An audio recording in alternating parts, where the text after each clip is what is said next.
Pizza people, welcome back. Hollywood Pizza here, and we actually have a surprising episode of the Cold Pizza Podcast. I'm joined by Hamhocks42. Hamhocks, how are you doing today, buddy? Hey, man, I'm doing well. I'm doing well. It's late in the evening, as it often is when we get a chance to record these. And I had a full shift at work and all this kind of stuff. But when the news dropped today, I knew we had to get together and have some conversations. Because we got a lot of stuff to talk about. I'm definitely looking forward to jumping into it. Oh yeah, for sure.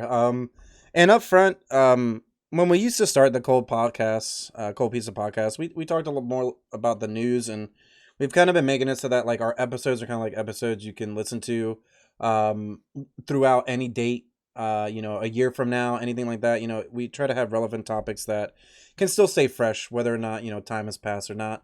Today we're actually going to go over news, which we don't. A lot of the time we'll make our own news video, but the news that dropped today was so big that I think that we actually had to turn this into a podcast and essentially kind of go over all the details that punched us as hard as they could in the face today. So let's go and jump right into it. So we're not going to bullshit around. The first thing that we're going to jump right into is the $999 booster pack. So in order to celebrate Magic the Gathering's 30-year anniversary, there's a number of things that are being released. The first one being like a secret lair that's like $150, and it contains one card from every year of Magic. I mean, this is pretty standard at this point. We had it from the Vault 20. I remember having a few of those with some Jason Mind Sculptors and stuff at the time, which was pretty hype. So I mean, that's already like a thing that's been done before. Now, this new thing, essentially what they're doing is they've got some booster packs. So it's kind of like Double Masters VIP is what it ends up being, like a super Double Masters VIP. Mm-hmm. So you get this box. It's a 30th anniversary edition of Magic, and it comes with, I believe, it's 4 booster packs. Yep. And Four 15 card booster packs. yep, 4 15 card booster packs. So up front, it's going to have, I think, 2 lands and a token, or 3 lands or something guaranteed. So 3 out of your already $250 booster pack are just lands that don't matter. And to give you the idea of why this is upsetting and why it kind of doesn't matter is because these cards are not going to be tournament legal. That's right. Wizards of the Coast has officially made a $999 proxy booster pack. Counterfeit, whatever you want to call it at this point. I don't even care, whatever you want to call it. Essentially, that's what they've done. They have infused the Power 9 into it. Obviously, all the powerful cards, the Moxen, the Lotus, the Twisters, the Walks, all that good jazz. And then on top of that, they also have Shivan Dragon. Wow, what a comparable card to the Power 9. Llanowar Elves, I mean, yeah, I could say Lightning Bolt's pretty powerful. I'm just looking at the card that they have here in this article. Sure. And, I mean, Lightning Bolt's better than both. I mean, Yeah, 100%. granted, Llanowar No, gets played a lot, but... sure. No, there are a lot of great playable cards in there, and it's so weird to me that these cards, that this set that they're putting out, are illegal. Like, they're straight up not legal to be played. Careful, Ham, you'll go Because, to like, jail. well, I mean, yeah, okay. I'm being a little dramatic with You're that. going to Magic with that jail. wording. Exactly, going to Magic jail. Like, but at the end of the day, like, what are these for? I mean, these are for Rule 0 Commander at best. Otherwise, they're just a collector's item. And okay, we've seen trading card games produce cards that are just collector's items before. And heck, that's what a lot of Secret Lair reprints are, right? And Yeah, that's nowadays fine. that's most of the cards. They got like 4 different editions of every Right. card. Well, and now we also have a situation with Brothers War collector boosters. There will even be some serialized cards that are like 1 of 500 or whatever. Yeah, And we like, saw like the Worm Coil during the yeah, last so stream they like had. that's a thing. And to be completely honest, I don't care about any of that. If that is how Wizards wants to make their money, go nuts. Go full sports cards on it. Who cares? Yeah. But you put serialized numbers and everybody can fight over who gets the 420 worm coil engine. That thing's gonna be worth thousands of dollars. But I'd rather not think too much about that, to be honest. But whatever. Yeah, it's gonna hurt. Yeah. Yeah. There's gonna be one person with 4 of them in their deck. They're gonna have number 1, for number Tron. 500, We gotta have them number for Tron. 420, Yeah. and 69. It's gonna happen. Imagine having 500 out of 500. You feel so boss, or 69 out of 500, 420. So many good numbers to choose from. Right? But here we have a situation where, yes, we have these fancy blinked out limited edition, game pieces that are super special, and they are collector's items. Like most people who get their hands on one of those, especially because, one of those serialized ones is going to be legitimately one of a kind. Like it is the Mm-hmm. only card that has that number printed on it. Yep. Okay, that's pretty sweet. Even if it's some random arbitrary number, it's like, okay, there are only 500 of these in existence, and I have one of them. Like that's cool. A lot of people are going to put that in some kind of case, some kind of sleeve, get it graded. They're going to save that. But you have the option of shuffling it into your modern deck or into your commander deck and really, feeling like big stuff when it hits the table. That's an option. And that is part of the appeal and part of the charm about these cards because they're playable pieces, and so that's valuable. That's great. Now, in this case, if I open the Black Lotus, which is the best hit out of this whole thing, right? Easy. I mean, obviously. Like if I open the Black Lotus, okay, cool, I now have a Black Lotus, which is a cool sentence to be able to say, I'm sure. But do I really have a Black Lotus?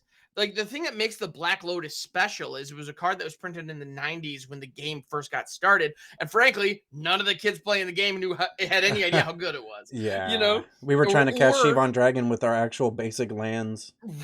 Right? Yeah, exactly. Well, like it's one of those things. And on top of that, because nobody knew what Magic was going to become, a lot of that original print run did not survive. Mm-hmm. They went through washing machines. They got taped to friggin' bicycle spokes. They got folded up. They got ripped. Like that. Those things happened to those cards because they were frickin' kids' toys, or college kid toys or whatever. Yeah, like your parents just threw them out because they're like, they don't play this game they don't anymore. need this anyway. They've outgrown these. Yeah, they've totally outgrown this $100,000 card. There's no way they're going to need this in the future. Because your mom doesn't know Yeah, how good, your like what parents that's didn't know worth. that. Yeah. So as a result, yes, a couple thousand of them were originally printed, or however many were originally printed, but there's a small fraction of those still in existence, and even fewer of those are in good shape. Mm-hmm. So those become incredibly powerful and incredibly potent and incredibly valuable, monetarily powerful, if you will. As far as the game is concerned, they're all the same. But still plays the same. It all plays the same. But if you got one in really good condition, it's worth a lot more money because it's a relic of the past. It's a piece of history. It's more than just a playable card. The thing the problem that I see with this is that you can talk until you're blue in the face about, but these are just proxies. They're not tournament legal. If I spend $80,000 on a Black Lotus, do I care that it's tournament legal? Absolutely not. I genuinely don't. I'm going to have that thing in some kind of hard plastic. It's going to get Beckett graded, and I'm going to keep it as a trophy, not a game piece. However, the Black Lotus that's coming out of this set was printed in 2022. And it was printed thousands of times. And it even has a new border. It hasn't been printed yet, right? I think actually it has been printed already because these aren't like secret layers. Like you actually have to... Wizards has made so many or whatever, so it's not like a secret layer where like a secret layer, what happens is that everybody orders it. Wizards makes the cards themselves. They go print the cards, and then they send them out to everybody, whereas this isn't like a secret layer. It's more like, hey, we only have however many we've actually made, and then pretty much whoever comes up first is whoever's going to come up first. Sure. Well, but the flip side of that too, like if you think about it, if Wizards did... This is a hypothetical situation that's probably never going to happen, but we can dream. If Wizards did abolish the reserve list and print a Black Lotus that looks like that Black Lotus into probably not a standard legal set, but like a modern legal set or something like that. Maybe not, probably not modern either. But if they printed it into like a Legacy Masters set kind of product. Come on, you and me both know it'll be in a Universes Beyond. It would be in a Universes Beyond. Yeah, come on now. But if they did that, if they printed a new playable tournament legal Black Lotus, yes, it would be a valuable card. However, I don't think it's anywhere near as valuable as people would think. And the cost of the original Black Lotus wouldn't drop at all, I don't think. It's funny with a lot of cards, you see the older sets, you see the older printings drop a little bit when a new one comes out, because some of the demand that drives that price from the older printings is people who want to play with the card. You see that with, like, Birds of Paradise is a great example. Swords of Plowshare. Source Blush is another great one. Always, It's like always people need that $2. card. Yeah, exactly. People need Forever that card. $2. Yeah, you can find a version that's $2-3. You can also find a version that is $5,000 if you want to Yeah. spend that money. Yeah, those are great examples. And like there are a couple of those in this set. You have Lightning Bolt, you have Llanowar Elves. Like there are plenty of formats, but these are just really good staple playable cards. If I open a pack and it doesn't have the Black Lotus in it, but I got a Lightning Bolt and Llanowar Elves, all right, cool. I got some good playable cards. Oh wait, in this set, no, I didn't. No, I Because I got spent Proxies. $250 for literal printer paper. It's ridiculous. So, Like, for anybody who's yeah. watching, if you don't know, the back of the way that you differentiate the cards is on the front. I'm gonna try to have a picture of it, but on the front it says like 30th edition, where like the set symbol would be, and then on the back of the card is where it actually makes the big difference, where it's essentially gold bordered, and then it says Magic the Gathering has a picture of Black Lotus's 30th anniversary edition. Mm-hmm. So I believe each card is going to have that same back, the Black Lotus one. So yeah, that's like a way to differentiate. I heard there's a really good comment on Twitter, which was like, "Why didn't you just have it with a regular bag and then put an acorn stamp on it?" And I thought that was kind of hit the nail on the head for me. I love that. That's fantastic. Ham. There's so much to unravel here. Mhm. The first one being is that this isn't targeted for you and me. No. This is specifically an alternative way for them to finally get what would be quote unquote the power cards into the collector's hands at a more discount level, considering that all that they have to do really is you charge $9.99, you get 4 boosters, and technically someone could spend $3,000 and probably get the card that they want, compared to real life, where if you want to get, let's say, like a beta dual land, it's like, yeah, 3K or whatever, 4K, it's about the same. The only difference is that I can actually play the fucking dual land in a tournament compared to this card, which, like, I just... Obviously, there's legacy and vintage tournaments that are like proxy type tournaments, but you can already, like, I can just Sharpie a card. Like, it's not even like a big deal. There's a lot of different things that bother me about the product itself. The first one being is that it feels like... I'm going to go off a little bit on a tangent here. So, originally when Expeditions came out, I thought that Expeditions were really cool, but I thought that they really blew their load by literally making all of the Expeditions fetch lands. So you literally just give everyone the best card already, pretty much, that you can print as a land. Outside of duels, right? So they already came out and did that. So then now, anytime that they come out with like a quote-unquote masterpiece set, you and me both know it's not fetch lands. No, they're not fetch. And that's really it.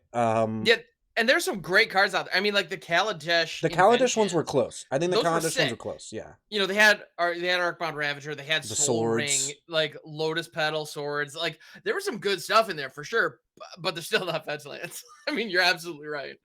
Yeah. Yeah. And man, like my main thing too, outside of it feeling like they're really pushing it and kind of milking it to a certain degree, what really bothers me is that this is... So a lot of the value of Magic card comes from people just willing to pay the money. That's like where most of the value is nowadays, right? It's no longer...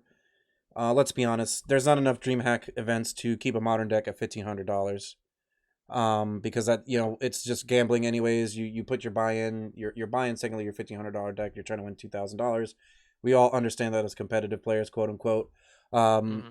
And this just... It really, like, kind of... I feel like this is going to have... Like, these specific ones will have an impact on cards that aren't power. And cards that aren't on the reserve list. Because essentially what it means is that if Wizards can print this, like, what's really stopping them from printing Power 9? Because, and it's going to feel really bad. I'm not even going to say if they do. The day that they reprint those cards, it's going to feel really bad for everyone that bought these literal pieces of printer paper for $9.99. Because then you're just going to be like, well, why do I even care anymore about getting the Lotus, right? And you're right. Like, Mm-hmm. a lot of these older cards have hit. A lot of these older cards have hit the point of no return. And but what I mean by that is, um, essentially a little bit of some light MTG finance. I used to really be into it, but some light MTG Mm-hmm. finance here. Essentially, it ends up becoming a price memory, right? So now we just remember that this card is worth this much money, so it's going to stay at that price until it gets reprinted. Technically speaking, if they were to reprint these, the original cards would probably double in value because now there's going to be less of them, Mm-hmm. and the demand is actually going to be higher for people that want to go grab that piece of collector's item, right? The main problem with them printing this now is if they do reprint the Lotuses and all that stuff down the line, it's going to be some mega, mega, mega feel bad. Mm-hmm. Depending obviously how much they charge for that secret lair or 40th, 50th anniversary of MTG. We finally got abolished the reserve list and print all the cards. And on top of that, what's that going to cost, right? If Wizards, you have to really put it into perspective here. If Wizards is charging $999 for cards you can't even play in a tournament, imagine what they charge you for actual cards that you'd be able to play. Right? Yeah. Let's be realistic about that, Absolutely. right? Like you're spending $1,000 on cards that you just can't do anything with. All this is gonna happen is you're gonna have a lot of collectors just buy them out because they can afford Mm-hmm. to, and then they're gonna sit somewhere and then they slowly offload them to like some idiots that buy them. That's pretty much what it comes down to. I'm not calling you an idiot if this is like a product you like and you can afford it, then But good for you. That's great. Go enjoy it. I think it's cool that you're able to play with the Power 9 with someone, maybe. I mean, you probably might not even get to play. You probably just holding it for collector's value, but right. I don't think that's healthy, No. Well, and you know? okay, maybe the word idiot is a little harsh, but you bring up a really good point. People selling those cards right now, you and I know, and everybody watching this video, listening to this, knows that these are not tournament legal. In 2 years, when everybody's forgotten about this product because it was this blip, hmm I don't think and it's the going to be a seller blip. I think we'll has, remember, but in 2 years, it will I mean, still, you and I will remember, yeah, we'll sure, remember. Yeah. but somebody who's been out of the game for a while who just comes back in, maybe they don't. It's like, you mean to tell me there's a booster pack out there with a Black Lotus in it now? Holy cow! What happened while I was away? Yeah, Somebody pretty might much. people. There are legit grifters out there who might be able to take advantage of people who don't understand these aren't legal, and that's a problem. Or you But buy it for $9.99 and then you sell the Lotus for $2,000, right? I mean, if you Because hit it and somebody's willing to pay that, yeah, sure. they're rare. So I mean, like, it's a really like it's just weird. Like, and then this is gonna lead into like my second bigger topic Mm-hmm. too, which is there was an alchemy card that was released. I don't even know what the name. It's like Avon something probably because it's like a bird. And I think it's whenever it comes in or it attacks, you get to take a spellbook card, which is essentially Oracle of the power 9. Ages, I think is what it's called. Yeah. Yeah, which is essentially power 9, and then it also gets to scry 1 when it attacks or some nonsense. So Mm-hmm. when I first saw that card, I was like, wow, this is like potentially the biggest slap in the face to anyone who has wanted other cards on Arena. Essentially, like Pioneer cards, Modern, Vintage, and even Legacy. So you're telling me that you're going to print an Alchemy card that can literally go get the power, but you're not going to print the power. Right. And Sorry, it's then Oracle of the Alpha, appropriately enough. yeah, there Yeah. you go. Yep. And it also Yep. feels that way with this product where it's like you could give us what we want and instead you're choosing not to. And this kind of leads into more of the conversation that we were having off the video, which was that they must have someone that says this is what the whale spending is. This is where we're getting the most money from. So we need to make products that target those specific people, not even players, because most of the time they don't play the game. Some of them do, some of them Mm-hmm. don't. So we're going to target this specific demographic of players. By doing that, we're upfront going to get a ton of money, right? Just a ton of money, right? Because you're Sure. selling it $9.99. Even if like I don't know, dude, 1,000 people buy it, they made bank. Yep. And 1,000 Well, people seeing as will it buy costs it. them what, $8 to print Yeah, these like freaking things. $10 or Anyway, something. I think I'm being a someone was little doing that. hyperbolic, but But still, it's markup is insane. so Yeah. there's just so much like I just feel like it's such a slap in the face, like because it's a slap in the face for players like me because we put a lot of time into trying to play the game, make the content for free, right? Like we don't get paid, Hmm. you and me don't get paid to make Magic content. No, And then on top of no, that, yeah, like yeah, Wizards marketing volunteer division. Yeah, yeah, that's what volunteer we are. division, yeah. 100%. And it's just a really so yeah, they must have someone in the back that says, "Hey, this is what makes the most money up front." And for me, you and me both know if Wizards put all the cards on Arena, I think everyone would play Arena. All of it, everyone. Yeah, 100%. No, if you enjoy playing Magic, period, however you enjoy it, then yeah, You can give spend us all the cards. I mean, the whole idea of you would need to do something about a multiplayer pod to get Commander for players Commander, really yeah. psyched. But like, but even then, like that is the only other technical issue I can imagine. If they give us the cards, like I'll tell you right now, I'm willing to spend over the next however many years it takes to get a legacy card pool on Arena, which at the rate things are going, maybe we'll see that when I'm 80. But again, I'm a little salty For today about this. $999, you can get almost like you get like what a fifth of the Arena collection, pretty much At for least plus a whole bunch of wild cards, I yeah the imagine. wild Yeah, cards, the cards you yeah. opened, Well, and just plus and the vault. over the last 2.5, 3 years that I've been on Arena, I've probably spent around $600-700 on the client. Well, maybe even less than that. No, And I have, I had a time where I dropped legit $500 and yeah, got all the cards for standard. that's sick. I mean, listen, I'd rather drop $500 for all the cards in standard than spend $500 for a 75 card deck 100%. any day of I'm the week. completely with you. And Yeah. yeah, and I have kind of this ritual where when a new set drops, I drop $100 on it. I Yep. draft it a bunch of times, buy the mastery pass, and I end up filling it out in the first 2 months or so. Is usually when it ends up Yeah, I happening. Just in spent time for the new set to drop, where I do it again. That's kind 170 of my plus the draft yeah. tokens got me to 98% of Dominaria. I'm opening Dominaria Hmm. United packs and I'm getting gems out of them at this point. Sick. So It's awesome. so that's way cheaper than probably most standard decks right now if you go look at Exactly. standard. And so people talk about the arena economy being this like unhealthy predatory environment. Could it be better? Absolutely. But we're talking about a situation where you and I own play sets of every card or damn near every single card in standard, not just in our deck of choice, Yeah, I but in import a deck all and of I'm like, "Oh, standard. one mythic, craft it." You know, but and You know? so to extrapolate that to kind of spread that back, imagine if you put the entire legacy card pool on there, how much would people be willing to spend?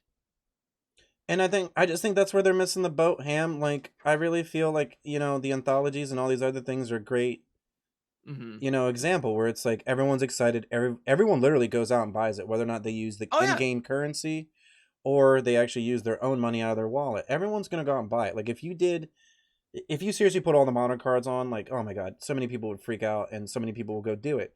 Don't get me wrong, obviously this affects MTGO because there's a lot of people who have spent uh unfortunately they think that the arena economy is bad and then they go buy some MTGO decks and then that's pretty bad too sometimes. It's a whole thing, sure. Yeah, that's a Yeah. whole freaking thing in itself, but I don't know, I feel like this product really like hurts and it really hits Hmm. like these weird points and parts of me that make me upset.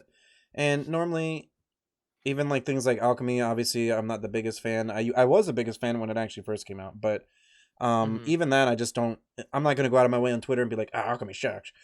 Take alchemy out of historic. I really don't care about that. I'm just not going to Sure. play it, and other people who want to enjoy it can go play it, and that's great. It's more Magic that people are getting to enjoy. In terms of this, it's just like it really doesn't affect us, but it's like a blatant, yeah, it's just a whale grab. It's Yeah. literally just them being like, just like the $100 booster for the last Double Masters. Yeah, the first double masters that had the VIP edition where you got a single booster pack for $100. That thing was absurd. And you only got like And as I 5 cards understand or it, something, right? You got like less than 15 cards in it, oh, something, yeah, it was like a 12 card from booster or what I something remember. absurd. Yeah. It was asinine. And yeah, it was double masters. It was loaded with a ton of really good stuff. And there were unique promo editions that were only available in the VIP booster. But still, it's $100 For one booster pack. for one booster pack. There were I'm curious. I haven't looked at the prices now, but I wonder if we go back to look at double masters, are there any rares from that set, that would be worth it if you were to hit them off that. I don't know. Like I'm seriously curious what the EV on those was, because I mean $100 is an absurd amount for one pack. It's absurd. And another thing about it is that the thing about this product is it's very like okay, whenever it comes out, everybody gets theirs. After that, this only goes up because no one's really probably going to buy any more of them, and if they do, it's still the same type of people. And on top of that, most of those people aren't going to move it. So in 2 to 3 years worth of time, you're seeing a set that's $999 that could potentially go up to 5 or 10K, just because it has these iconic cards that, even though they're not tournament legal, you can still play them. I mean, what if I have the ultimate kicker for you, Hamhocks? Okay. Why get rid of the reserve list when 3 years down the line, you just make these cards legal? You know, I had kind of that same thought. Is a bunch of people might just like accept, and I'm sure tournament organizers even on day one are going to be like, those are fine, and let them in. Yep. So why bother? Yeah, why bother abolishing the reserve list when you can just print them as proxies, and then later on say, oh well, they're legal.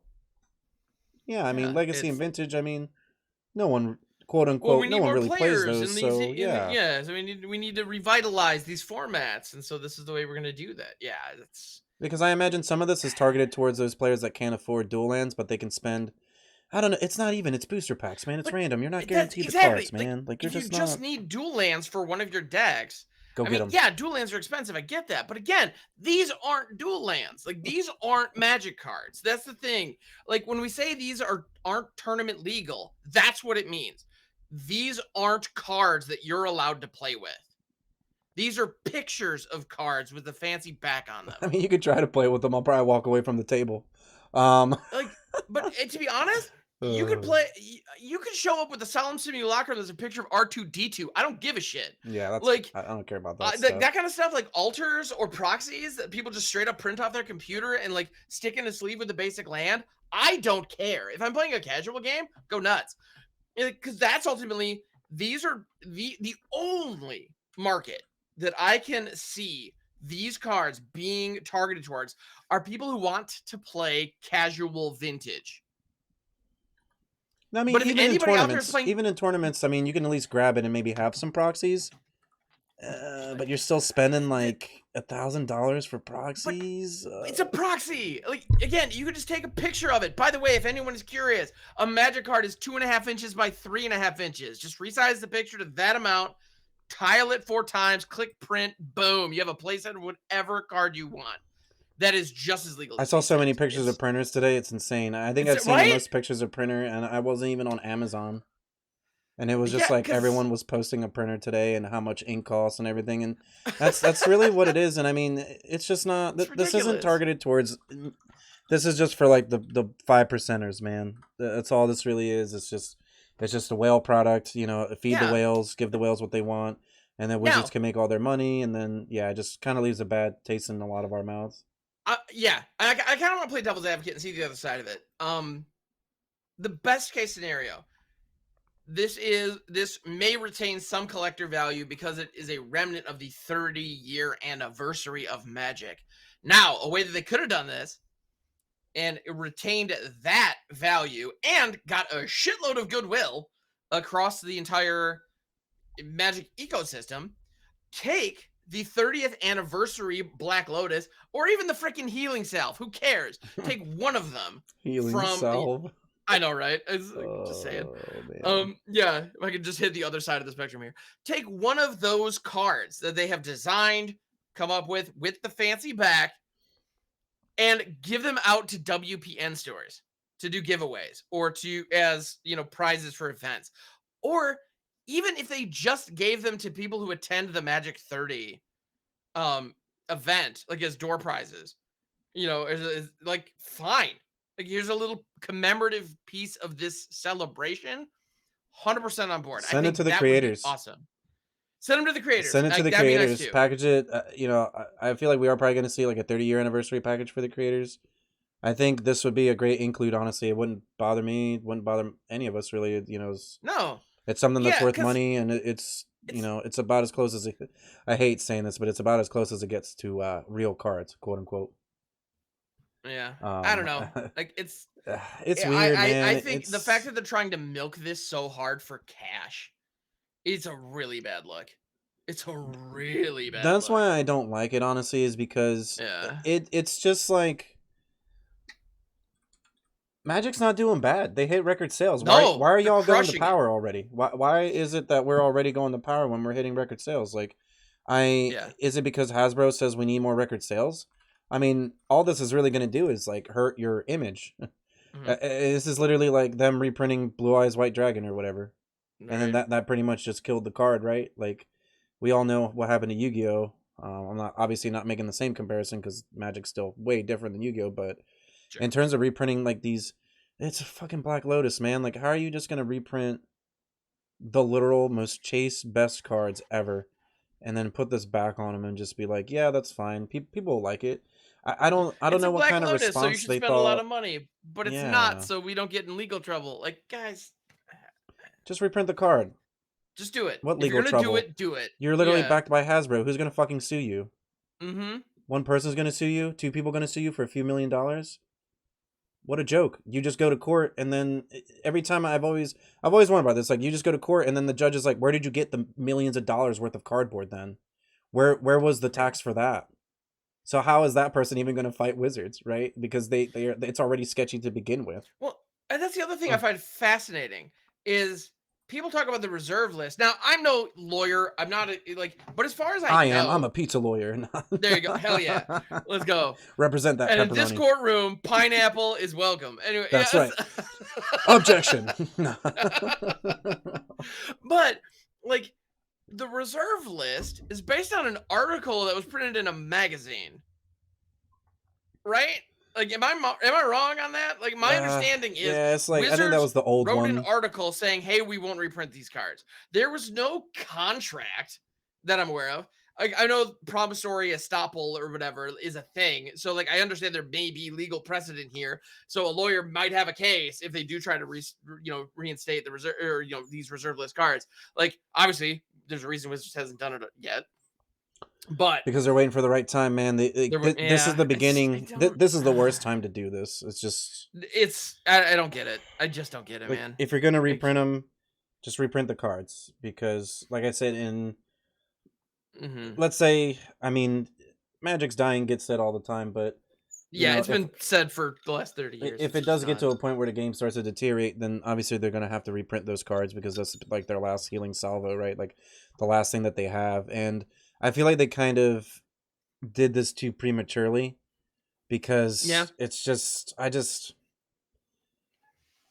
it's just so funny because like none of us have a problem with proxies or anything. Like, no, like there's like a few people out there that are like super strict and fuck them or whatever, but Right. just play Magic to play Magic and have fun. Hmm. It's not that we have a problem because they're proxies. It's not that we have a problem because, excuse me, quote unquote, they're not tournament legal. It's because it's from the company. It's Right. because it's coming from Wizards themselves, and Wizards literally says you can't play these cards in a tournament. It's just like, so it's like the ultimate secret lair, but even the secret lair cards you can play within a deck. I just really don't get it, man. It's just really weird. Boom. Yeah, boom, look, Ham just drew Black a Lotus. Black Lotus. Look at that. Boom, done. Look Done. at that. Slide that in. This is as legal as the thing you could buy Yeah, put it in your for vintage deck. This is my one $1,000. of Lotus for my One of Black proxy. Lotus. Yeah, There you go. yeah, there you go. We all Anyway, know what just it saying. does. It's not hard. You can do it's anyway.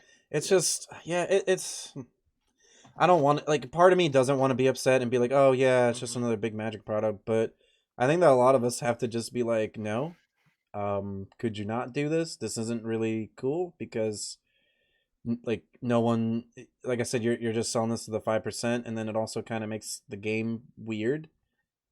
At least Mhm. for me, it makes the game weird. Where, like I said, like what are these going to be valued at?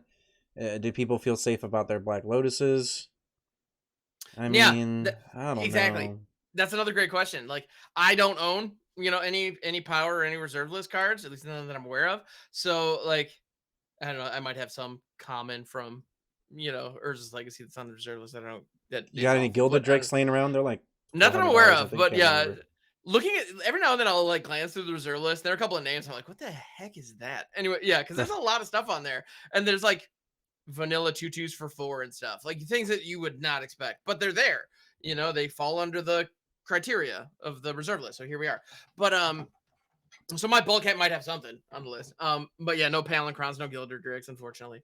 But the thing about doing this move is you're not injecting these cards into any formats, but you're pissing off the collectors.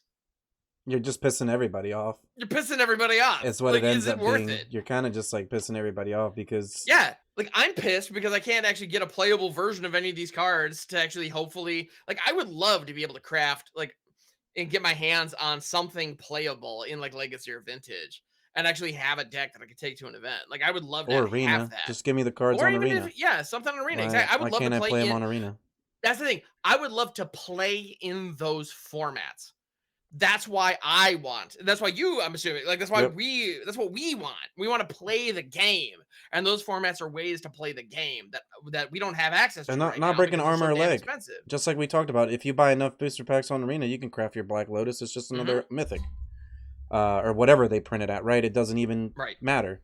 It's just that this is like yeah, this doesn't do anything. Like if it was like $1,000 Modern Masters, I'd be like, okay, at least the fetches and Liliana and Liliana's been reprinted, but you get what I'm saying. Like Ragavan, all these other cards are in it. So yeah, $1,000 for a booster box, sure. 36 packs, yeah, whatever, man. Okay, that's fine. Obviously it hurts my soul, but it's not $1,000 for literally lottery tickets. And then, like I said, half of your lottery ticket is just trash. It's like commons and uncommons, and then you might get a card like. Yeah, but like know. I can't. I mean, that is an experience that we players of Magic have all had, where we crack open a booster. Maybe we're cracking a box. Maybe we just picked up one booster at the store randomly, or maybe it's the collector booster that we splurged on or got as a gift or whatever, and we didn't hit on the rare, And so it's like, okay, the big money card wasn't here. I got something maybe playable, but it's not in any of my decks. But so maybe I'll tuck that away for a commander deck sometime down the road. But whatever. But I got this really cool uncommon that totally fits in my commander deck. Like that happened to me. So I opened a double masters pack and I got like an okay couple, the rare was the Sensei Divine Tap. I was actually pretty stoked about that. But I also got, that was pretty jazzed about that, to be fair. But I also hit a Mull Drifter and a Rampant Growth with the fancy art styles. Those are just great playable cards. Are they worth a ton? Absolutely not. Am I glad to have them because they're fitting into commander decks and now I have the fancy art? 100%. Let's go. Yep. Yeah, like that's one of the great things that you get on booster packs. Like, am I going to spend the shipping to order those? No, probably not. But I now have them, and I'm glad I do. Neat, And so that's something that you get out of booster packs. So to have this exclusive promo thing be marketed as booster packs, but they're not playable. Like we're saying, Land Royals, Lightning Bolt, like these are great, solid playable cards in a number of formats. You can already get them freaking for proxies. 10. Land of War is like 10 cents. In all honesty, Lightning Bolt's probably like $3 or $4. But I mean, that's still way more reasonable than you being like, yeah, let me go get a $250 booster pack and then hope that I get, I don't know, anything in it that's even remotely worth value, because it's just gonna feel bad. There's like 200 cards in this little mini anthology type deal, and yeah, your chances of getting the cards, it's just bad. It's a feel bad. I don't like it. It's not. I don't. Yeah, just man, just give me the cards, Ham. Just give me the cards. I don't know, like Lotus and all them. Like you said, like I don't know what it's like in a courtroom. I just feel like if I was a judge, like I said, I'd be like, where did you tax? Was this taxed? Yeah, there's so many questions. You're literally getting away with $500,000. Then now the question's on you rather than the question on Wizards. Wizards is just a company that just has this list that's barely cares about the secondary market. And like I said, on top of that, I mean, you just pay whoever you got to pay. Who cares? Just pay who you're going to pay and then print the cards and then you make like triple your money back. Doesn't even fucking matter. Like, now, okay. I'm curious. How would you feel if they had made this instead of a booster pack experience? What if they had made it a straight up secret layer? Like secret layer power 9 and maybe a secret layer boon cycle or whatever. Like, a couple of different versions or whatever that you could buy. But it was a single secret layer. You got the entire power 9, and they were proxies. And let's just say with Wizards pricing, still $1,000, but they're still proxies. You can't. They're not tournament legal.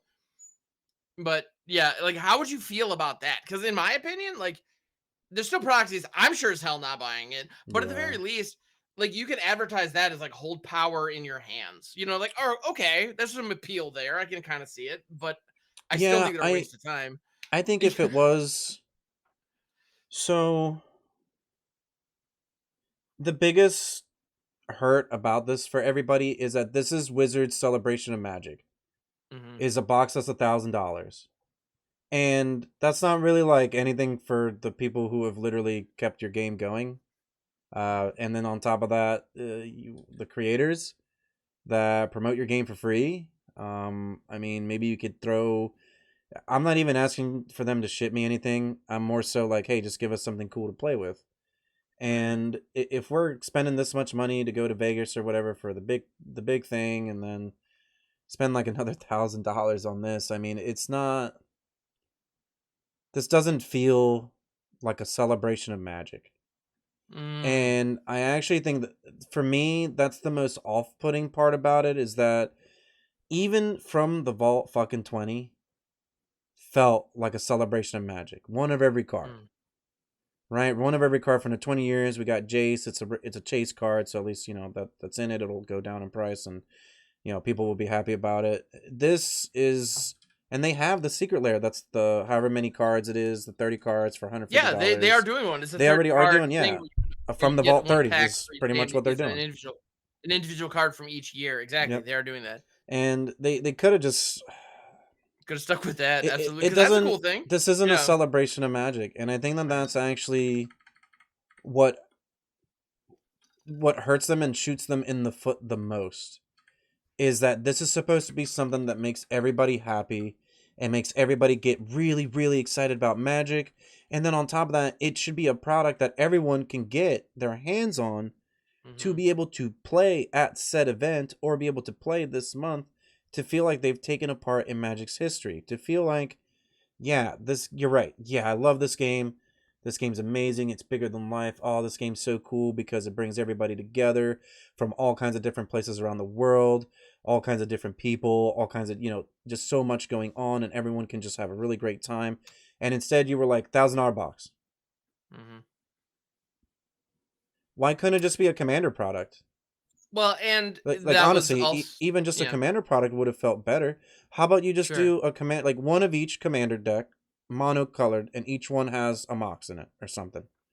I don't even. I know obviously you can't. Those are all banned in Commander. I'm just using this as an example.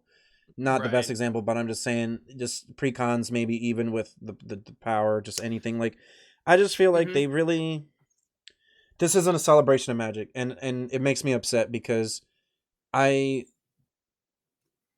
What I really like about Dominaria United is that it really gets me in the feels. I mean, I'm getting goosebumps just thinking about Dominaria United because it's such a cool set. There's all these really cool Urtai's in it. Mhm. Karn's not great, but Karn's in it. There's all But he's these, here. Yeah, exactly. yeah. Yeah. There's all, even Our some of the guy's here. Yeah. Praetors, Shieldred's in it. I mean, there's all these Mhm. really cool cards, and there's so many cool callbacks to like the Magic that we remember, the Painlands, all this stuff, and that's really what I think for me, and potentially you yourself and some other Mhm. player, a lot of other players out there. That's what feels special. When we went back to Dominaria United and we got to see all the cards, I mean, even me playing now, I'm like, wow, this is so cool that 2022 Magic, I'm still playing with the Painlands. Some of Mhm. these characters are still around. Even the Brothers War, we've got Urza. That's super cool. We're finally getting a creature version plus a Planeswalker of Urza. So all Yep. that's super, and that really makes me feel great. Even if they're not good cards, even if I'll probably never play with them, knowing that they're there, knowing that the nostalgia's there, the story, all these things are what really make Magic special for me. And this just feels like such a soulless product. This Yeah. feels like so soulless. There's nothing here. It's Absolutely. just alpha remastered, but not legal. Yeah, pretty much. That's all that it is. It's literally beta, whatever, beta remastered, and it's not. You can't play with it. I mean, a lot of these cards you're going to see in your commander table because, yeah, it's really cool to have like a 30th edition of Shivan Dragon. I mean, who cares? Sure. Like Yeah, that's you can play fun. with it. Yeah, Who by all cares? means. Like, it's a But bulk rare, but yeah. obviously power and all that's banned, so you can't even play these if you wanted to as Mhm. proxies in your commander deck.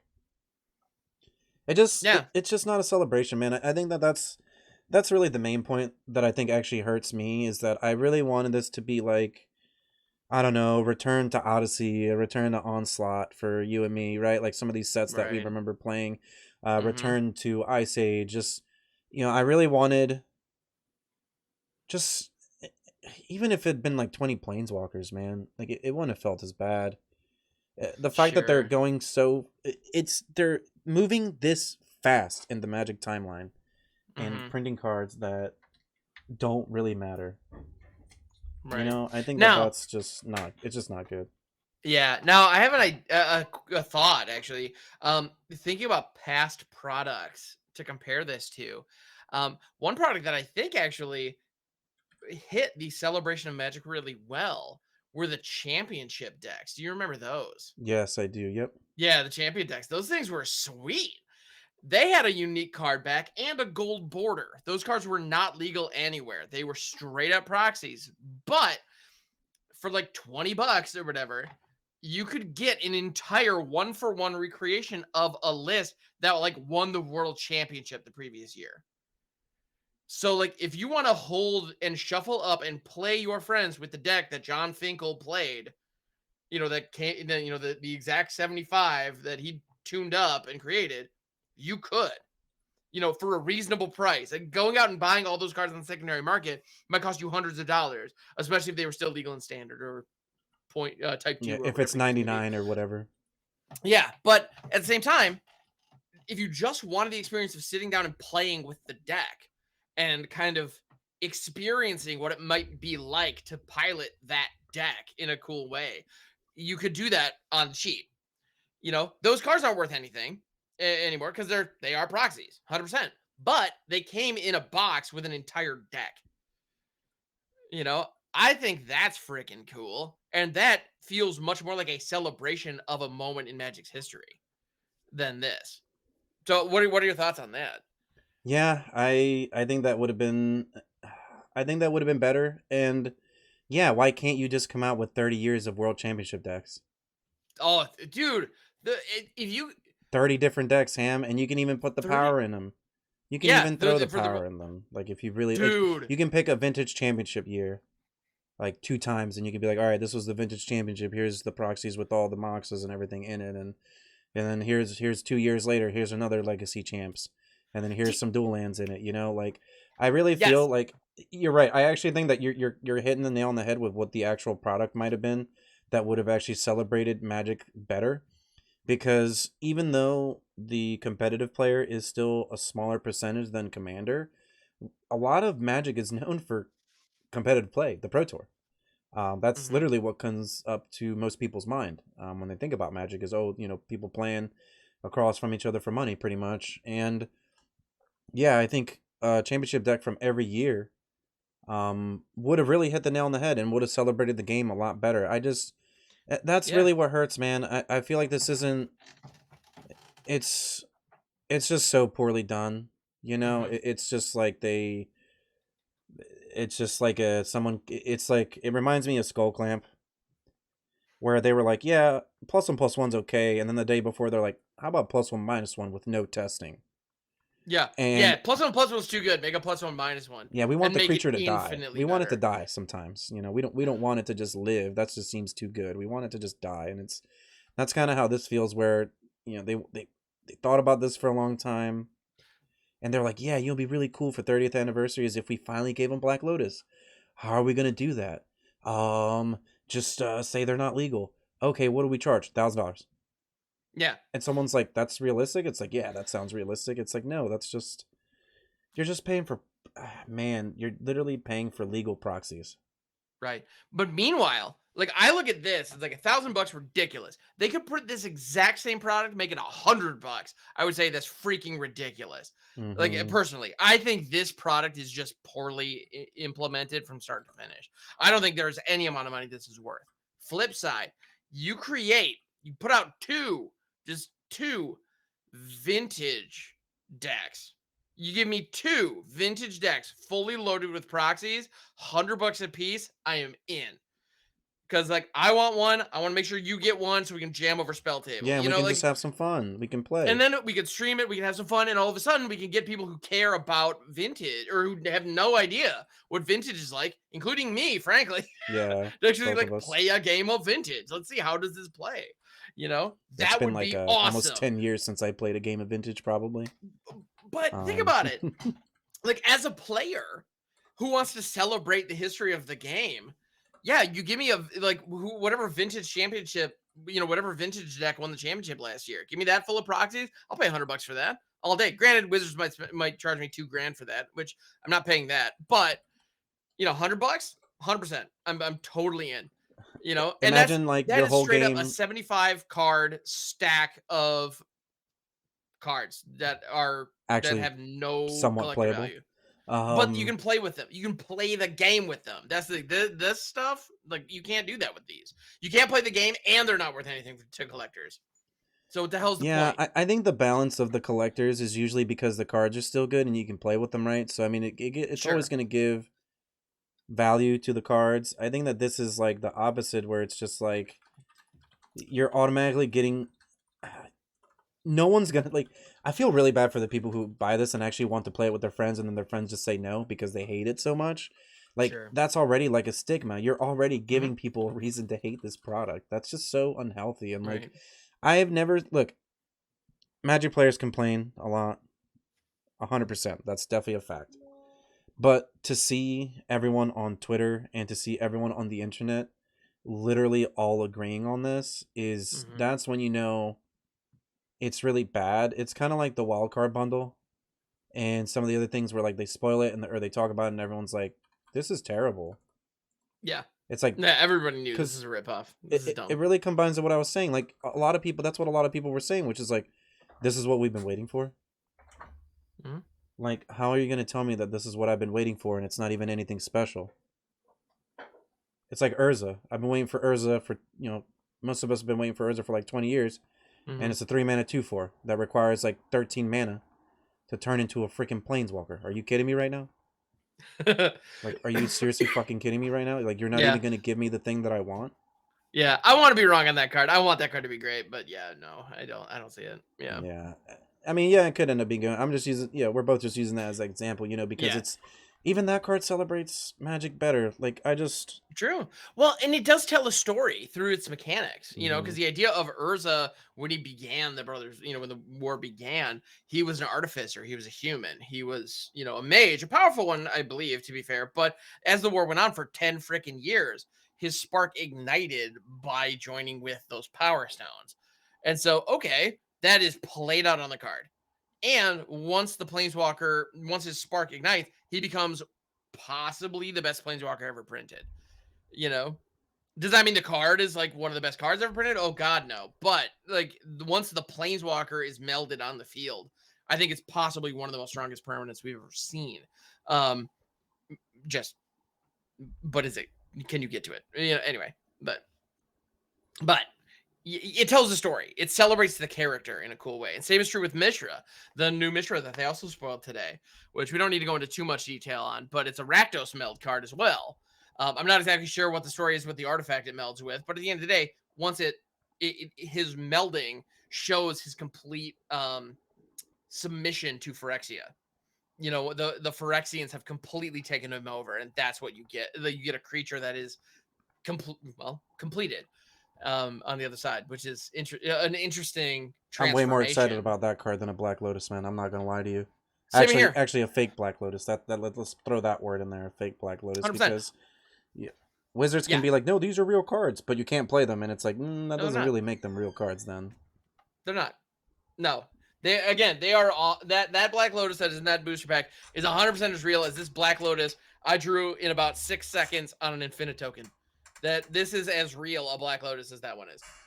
Like, it just is. It's just a shame. And you know what? I'm happy you can take a picture of this right now for free. Yeah, just saying. Yeah, you can take a picture of this and print it out and then play with that. You can say, print it out. You can play with that. 100%. This is a Hamhocks Black Lotus.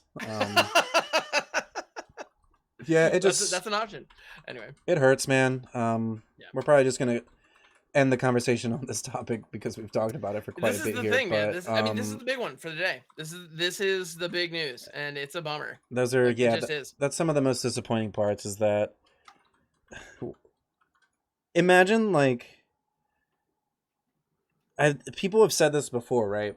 They're like, what would get all of MTG players, all of MTG Twitter together, and everyone's like, oh, fetch lands or this and that, and instead it was Wizards making a proxy set. Yep. Yeah. That's what it actually took for everyone to agree on it and be upset, unanimously upset. Everyone is like, this is bad. Yep. There was only one other time I can remember in recent memory that all of MTG Twitter agreed on one thing. I think it was the bundle. The bundle was the wild card bundle stuff. Come to think of it, Wizards is actually really great at letting us down and uniting us in our disappointment. They are fantastic at it. Because the other one I was thinking of was Meeting of the Five. When Meeting of the Five, if I'm not mistaken, Meeting of the Five was Fire Shoes' first spoiler, like his first preview card, which was way overdue, frankly. And so when he spoiled the meeting of the Five, and everybody was like, "Dude, I'm so glad you got a card. This sucks." I was like, dude, it's so cool to see you previewing your card, but man, this card blows. Yeah, like they do that all the time though. They just know how to they know how to hype everyone up and then take the wind out of the sails like super quick, right? Like, and that's actually what happened. Like I said, like I feel bad for so many people who tuned in today and like, oh, I'm so excited. They got these big announcements for the celebration of Magic, and it's something that I'll never be able to have. Because 90% of people don't. It's something I can't afford. Can't afford it. I straight up can't afford it, and I probably wouldn't want it even if I could. Yeah, I mean, if I had $1 million, it'd be cool to open one of these. Because it's if I had $1 million, $1,000, I would much rather buy one of the last 2 alpha. Yeah, you're right. What am I talking about? Why don't we just go get some Lotuses? Exactly. I'm just being dumb. Yeah. Yeah, if you've got unlimited money, I'm buying. Yeah. The actual cards. I'm buying real cards. Like, I'm not buying this crap. Yeah. And those cards will always be worth money. Like we talked about it. I think that those will always have a collector part to them. I just it hurt Ham when I found this news out. I didn't even know how to take it. Honestly, I saw it and I saw everyone's reaction, and I was just like, wow. I was like, I can't even believe. I really can't believe they did it. Like, it's really weird. Yeah. Yeah. I think that's really about it. I mean, it's just actually, come to think of it, okay, part of it, I have a couple thoughts. Wizard, and you know me, man, when it comes to Magic, I always have more thoughts. But Wizards has had a number of products over the last few years that have been absolute train wrecks. And I'm thinking back, I can think back to a number of them that are just like such non-starter garbage. That is like, how did they think this was okay? And most of the time it comes down to the price point for what you get. Like there was the VIP boosters that we talked about. There's the Secret Lair fetch lands, which was just 5 cards and it was like $100.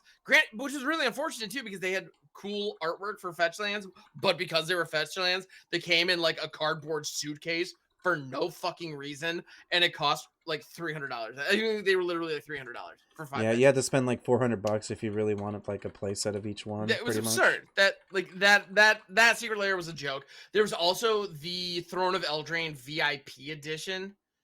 I don't know if you remember that. It came with like don't remember that. It came with a binder and literally something that I cannot make up. It came with a uncut sheet. Oh, it came with like a little one too, right? It came with like a little section of a full sheet. So basically, it came with 3 Magic cards they didn't cut apart or something like that. It was the dumbest idea. I can't believe it was worth again. They marketed it as being worth a couple $100. It was a nice Ultra Pro binder, like basically like the Eldraine gift bundle, and then this little sheet. It was like, what? It was the dumbest product I've ever seen. It's just a shame, man. It's just. But at the same time, Wizards keeps having these products that are complete whiffs, and it's like, how? I don't know who is designing these or who is coming up with these particular concepts to try to milk the whales, but that's exactly what I was about to say. Stop milking the whales. Stop milking the whales, guys. Knock it off. Here's a hint. It doesn't look good. I got a hint for you, Wizards. The whales will spend their money. They They will. are fucking whales. What whales do is spend their money. Stop making products that are only for the people who already give you money.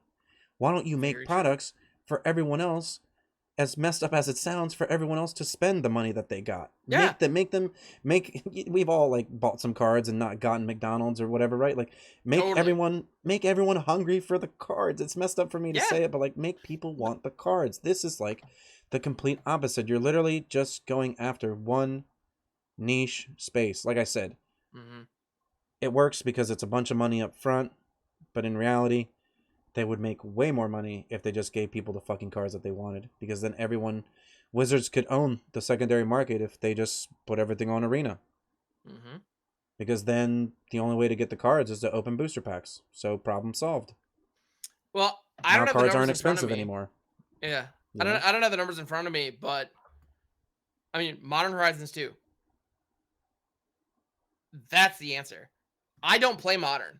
I bought a shitload of that set. So that's sweet. I'll tell yeah, it's a sweet set. There were a ton of fun cards in it. It did have fetch lands. It did have those like the elementals. And frankly, I didn't even open any of the like the incarnations or whatever. The like, and I didn't open a Fury Regavan. and all them, yeah. All that, yeah. But I did get a persist, and I got a Patriarch's Bidding as a Reanimator player. Boom, we did it. Let's go. EDH, let's go.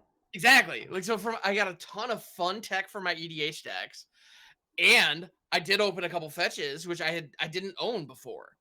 You know, I have never owned a fetch land until I opened a Marsh Flats in a Modern Horizons 2, you know, out of my Modern Horizons 2 bundle. Like, that was super exciting. I got jazzed. I felt the value. Like, I felt like it was worth the purchase because I opened that card. You know, and as a result, frankly, I kind of want to go crack some more Modern Horizons 2 right now because that experience was so good. Keep giving us that. Like, I also want to go crack some Double Masters. Can I afford to go crack some Double Masters? No, but holy crap, is that set awesome? Yeah, see what I mean? Like, that's the type of give us the good mentality. stuff, man. Give it to us. You have it. We want it. Give it That's to how us. you want players to feel. You want players to feel like they would spend the money that they have left just to get these cards. And instead, you're like actually being like, oh, no, just save your money then, I guess. Like, you're like giving a reason for people like you and me to not give them money. And I think that we're going to, like I said, that small percentage up front gives you a ton of money. But man, how about, like, I don't know, the other 90% of people that will actually give you more money than the money that you think you're getting? It just doesn't make any sense. Like, yeah, I get it, guys. Me and Hamhocks didn't go to college for business. And, you know, we don't, quote unquote, own our own businesses, whatever you want to call it. But I know that when I worked for other people, it seemed like a really bad idea to not give people. Imagine if I had a pizzeria but no pepperoni. Oh, dude. Just imagine it. You'd never come back. No. You would go there once, realize that we don't have half of the toppings that a classic pizza has, and then you'd say, "What the fuck? Let's just go to Domino's." The fuck is wrong here? Yeah, well, that's a great example. Like a pizzeria. If I go into a new pizzeria that I've never been to before, give me the pepperoni. Like, give me the one topping pepperoni. Let me see how you do this. Let me see your fundamentals. See how your flavors are. Let's go. And from there, if I like what you're doing, I will come back and I'll experiment. But right now, give me the basics. I do the same thing going into like a new burger joint for the first time. So give me your cheeseburger the way that it comes off the menu. However you do it, that's how I want it. I want to see what you do. You know, what is this place about? And what is this place about? How good is your most basic stuff? Yeah. How good is your product, your base product? What do you got? And Magic's base product is really good. It's the best, if I'm honest. Look, I'll say it up front. Like, we're all addicted. Just give 100%. Us what we want to pay you money. We're literally saying that we'll give you money. And instead what you're doing is you're like, I don't want that money. I want this money instead. And it's like, no, stop it. Yeah, because that's the thing. I don't think Wizards understands that there may be 1,000 whales out there who are willing to buy this $1,000 box. But there are millions of people like us who would be more than happy to spend $40 or $50 on something that's playable and enjoyable, whether the Power Nine's in it or not. You know, that's the thing. Yeah, like, you know, we talk about Modern Horizons 2, we talk about Double Masters. Those are premium price products, and they're awesome because there's a lot of good value. They're fun cards, and again, like I got the cards that I'm excited about that I opened in Modern Horizons. Like, yeah, there's some fetch lands, great. I got Patriarch's Bidding, Persist. I got a Chef's Kiss, which is just super weird, and I have no idea when I'm going to use it, but man, I want to find a way, and it's going to be awesome. Like, because that's the kind of stuff I get excited for. So, like, are those big money hits? Absolutely not. Do I still want to go out and buy more of that product? Yes, I do. Like, that's the kind of buying pattern and kind of behavior that you want to engage. And this product slams the brakes on that so hard. Yeah, it really kills. It's such a bad idea. It kills so much momentum too from everything because you've released 2 back to back. Okay, for the first time ever, I'll even say this: Wizards have released 3 back to back, legitimately good sets. We went Kamigawa, Streets of New Capenna, and then Dominaria United. You have 3 of some of the best sets you've ever printed, probably, in terms of like consistency and like power level, right? And you kill so much of that momentum by just being like, hey, 30-year anniversary? Yeah, we printed all those cool cards, but here's this. Give me your car. Trade your car in for this. 4 booster packs. Oh, do I get some really good Magic cards? Like, these look like Magic cards. Sure. Like, it's... Yeah. Big feel bad, man. I don't know. Big feel bad. I think it's just a really big feel bad. Everybody agrees, and unfortunately, like I said, like whether or not Wizards is watching us or whatever, like just give us what we want. People will give you a lot of money. If money is what you actually care about, which is what it seems like, I don't understand how you can just have such a big miss like this. Like you said, if it's some decks, if it's a different type of product, yeah, people will like. Dude, it's Magic 30. Just fucking, you don't have to do anything special. Just make something everybody could buy. What are you doing? Right. What are you literally fucking doing? You have a super rare that's 150 no one can afford, and then you have a $1,000 box no one can afford. What are you doing? How many people will actually spend thousands of dollars on, or $1,000 on this box? Rudy's gonna buy them all. Rudy's gonna buy them all, Ham. Probably. Fair enough. He's gonna buy them all and keep them in the warehouse. That's where they're going. But imagine, if you will, like, just imagine if instead of hoping that you send 2,000 of these out, instead you print 2,000 individual serialized Black Lotus 30 edition cards and put them in a freaking case with a plaque and number them. You could charge 5,000 for that. I actually have people would buy them because they're a freaking trophy from this time period. That's the kind of collectible crap you see on, the Home Shopping Network. But people buy that stuff, To add on to that, it doesn't even pretend to be like a product that's meant for us. Yeah, that's true. Like this does. To add on to that, like oh man, it's just, yeah, it's just really disappointing, man. Like I really feel like they could have just like done this better. Like, oh, my main point, I kind of like steered off into my head there.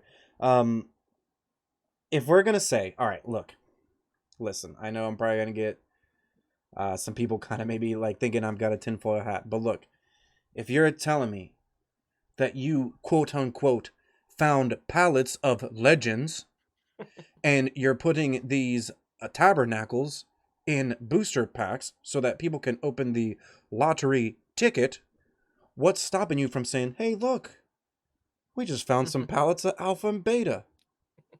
Why don't we throw the real fucking cards in the packs so that it makes people buy the actual set? What is wrong with you? Like, how could you not do that? I don't know. How? Wouldn't Brothers War have been awesome if they were like, oh shit, by the way, you have a chance of opening power in the fucking booster? Dude, if like, you'd be like, what? Even then, yeah, it would be the best selling. It would be the best selling. Yeah, it would be the best selling set. It would. I'm already gonna buy. Records. Yeah, I'm already gonna buy more Brothers War than I can afford because just based on the setting and of the little that we've seen so far. Like, I can already tell you, I'm in. But another big part of that is the trust that I have in Wizards, because you're right, the development team over there has absolutely hit it out of the park with the last couple of standard sets. So I have no doubt this is going to follow suit and also be awesome. So yeah, no, you add that into the mix, and like, yeah, collector boosters, you have an opportunity of possibly opening power, even if it's not legal or whatever. It's so simple, Ham. I'm so in. It's so Like, let's go. simple. Take this exact thing. Take the 30 edition. Like, take Yeah. these cards. Put them in the collector's edition of Brothers War. Make them Then list all of a cards. sudden, Make them list cards if you really add them as care about it. Yeah, list add them as spots. list cards. Exactly. Yeah, like And then, okay, they're not legal. Who cares? This is a fun little bonus that I got in a pack I was going to buy anyway. And there, you will have people who are willing to buy a couple more packs because who knows? Maybe they'll hit the Lotus, which is just kind of this fun, golden ticket Willy Wonka feel, right? Like, even though, is it really going to be like, is it going to be the Black Lotus? Not I'm really, telling but you, you can man, say you like opened a Black Lotus out of a pack. Like, that's cool. Like, I don't know. they really missed it. I'm telling you, if they had Yeah, done just that like was they it did was a with missed Legends opportunity. and Hmm. just been like, oh look, instead of Legends, if how about for Brothers War, you have a chance of opening some iconic artifacts. Hint, hint, Moxes and Lotuses. Hmm. Right? People would go. It would probably shatter the sales from the fucking $999 box. Probably, yeah. Yeah, the difference in Like, sales that they would make would probably exceed what they're going to make on this thing. Yeah, I buy that. yeah, because you have actual people like you and me wanting to buy that product. It's Hmm. just, oh man, this one, It's all about it's all about how you present it and how yeah, you package it. yeah, yeah. Like this exact same product, it presented in a different way could be really cool. They would have hit the nail out of the park. They would have Hmm. hit it out of the park, but instead it's just like, yeah, it's just disappointing. I would have been excited, man, if they had done the, oh look, we found some pallets again, ha ha ha ha ha. Sure. Some bullshit or whatever, however the fuck they did the Legends thing, which yeah, they might have found the pallets, but Yeah, that's one of how those come they like don't have Alpha pallets, Ham? How come they don't have Ice yeah. Age pallet? Where's how? Well, What and warehouse did that's you go to? What else is at those this kind of warehouse? those kind of questions, and that's kind of why I'm kind of willing to Occam's razor this whole thing and just accept that like the simplest solution is probably the correct one, and they probably did find pallets of legends, like that probably did happen Mm-hmm. as the way they described it. Whether the warehouse was actually deep in Washington State or if it was in their back freaking yard, I don't really care. But those were probably just pallets of legends that they opened. I don't think they reprinted anything. I can't imagine. Yeah, I think the card stock probably is the biggest thing. Yeah, exactly. Like you're true. That's the thing. They're the collectors out there and like graders, they'll know. So yeah, people would debunk it But if they did try there's to got to like be other sets out pass there. off I new mean, printings as old just old lie printings. about Yeah. it. All they have to do is lie. They can just lie and be like, "We found these," and then just like I said, throw them in the booster pack because they're not reprinting them. If they're Yeah. not reprinting them, then you're not breaking the reserve list. So that's your workaround. I don't know. We're being a dead horse here. This is just a product Yeah, that I know. was But yeah, done it's incorrectly and just, yeah, you're right, 100% marketed incorrectly and just aimed at the wrong types of players that hmm. you actually want to be celebrating your game rather than the people who quote unquote have kept you in business, which yeah, that's fine. You can celebrate them too, but there's definitely a Sure. thing that you can give to everybody so that everybody will enjoy. Like I said, the whales will spend money. I mean, Totally. why not make a product that's $100 and then who knows, that whale might have just bought 9 of them fucking anyways, and then now that's the same amount of money they would have spent, Right. which is like $1,000. Like, did they just not? Did they literally Yeah. like not think about any of this? Like, No. I get frustrated because I'm like, what's your thought process? You literally don't think about this. Like, you're just acting like a video game company, which a video Right. game company says just push the game out. I don't care if it's like 25-50% done, as long as the store works. Mm-hmm. That's literally Arena, as long as the fucking store works. That's it. Yep. We didn't get a brawl queue until it was time for them to say, oh yeah, I guess brawl is a thing now, so oh yeah, we're gonna do this special event this week, and then oh yeah, I guess we'll just keep brawl now because it's popular and we're lazy. Mm-hmm. It's like, it's such BS. Like, that's such BS, Yeah. man. I as a player, I'm kind of just like, I Yeah. can't take anything that they say as true anymore because Mm-hmm. all they do is lie to us. With Alchemy, they lied to us by saying they can't put the cards on Arena, yet they literally print fucking Power 9 on that bird. Yeah. They're lying to us in real life, where they say, yeah, we can't put these cards in booster packs, yet they have a palette of legends that they end up putting in the packs anyways, and then they make a proxy set that's like $1,000. I just feel like Mm-hmm. we're just constantly getting lied to, and I feel like there's at some point you can only lie for so long until everyone gets really upset and is like, where's the rest of the fucking cards for Arena? Mm-hmm. Like, because yeah, I mean, Arena's at its all-time high still probably, and people still play it a lot. I love Arena, you love Yeah. Arena, but 100%.